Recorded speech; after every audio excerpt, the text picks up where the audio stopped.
Oke teman-teman, ini pencarian bibit karapan sapi di Pulau Sapudi. Di sana apa Pak?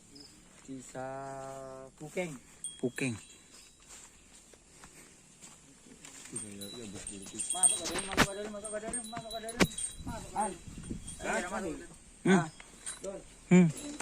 Tonjo. Ya foto. Tak kata lah sih. Kita tambah kursi na, tambah tahi dulu kak. No, man.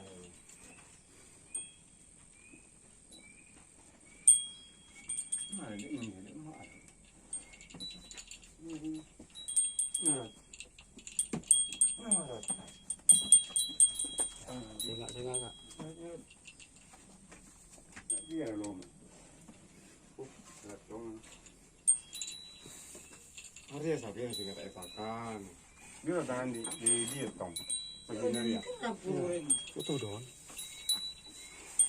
Ini video tak lepas. Ini. Kopi nggak kena kak? Kena. Mari yang kena. Kena apa?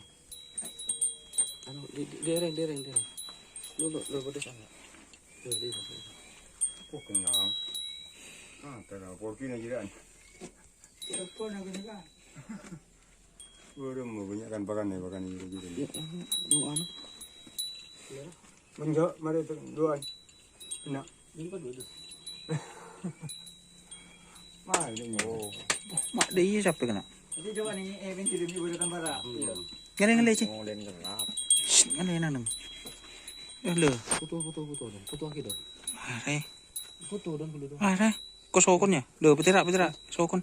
Bo. Foto dong. Ban ke Budi sentra ke Bengkong le. Pada pedas ah? Budin. Iya patut dah sejilah malawan. Poter ji. Le. Budin. Foto dong. Ngale.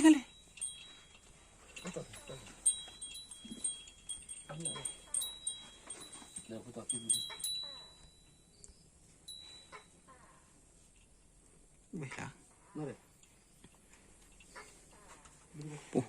Mari. Ya. Kok mesti berapa ya? Sudah. Ya. Karena aku Ariana sih tadi bilangnya. Betul. Normal lagi sih. Tak tahu. Nah, ya. Bade geng ji. Hah? Ini juga. Udah kok Arianya? Aria. Ada. Ada, mari tengkun kok. Kabo demen serara apa kak? Ibu dia nak. Arah mana kak? Ini hari kemana Pak? Cek kalau sempur. Mun salah juga, namun salah juga beli. Mun sempur Mun salah juga beli, pokok salah juga. Guru ke sana. Oh, ibu pokok sempur. Jadi itu pencarian bibit unggul karapan sapi. Jangan lupa like, komen, dan subscribe YouTube channel Don Hazar. Salam sampai buru tuli buru, sampai mikir tuli mikir. Sok nyelesok guys. Dengan like. Jangan lupa sawerannya guys. Jangan lupa subscribe Don Hazar. Sawerannya juga guys. Melalui super chat, super tank di bawah itu di kolom komentar ada gambar dolar. Itu langsung pencet. Mantap nih. Oke, wassalamualaikum warahmatullahi wabarakatuh.